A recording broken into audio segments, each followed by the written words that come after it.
तालुक्यातील बेगमपूर येथे मध्यरात्री चोरट्यांनी सलग 3 दुकानांना लक्ष्य करत जबरी दरोडा टाकल्याची घटना घडली. बुधवारी रात्री सुमारे 2:30 वाजण्याच्या सुमारास घडलेल्या या घटनेत समर्थ सुपरमार्केट, DK ऑनलाईन सेंटर आणि राजमुद्रा दूध डेअरी या 3 दुकानातून सुमारे 3,50,000 रुपयांचा मुद्देमाल लंपास करण्यात आला. दरोड्याची संपूर्ण घटना दुकानांमध्ये लावण्यात आलेल्या सीसीटीव्ही कॅमेऱ्यांमध्ये कैद झाली आहे.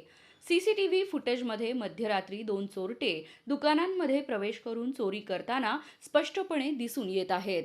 दोघांनी दुकानांमध्ये शिरून साहित्य व रोकड लंपास केल्याचे फुटेजमध्ये दिसत आहे.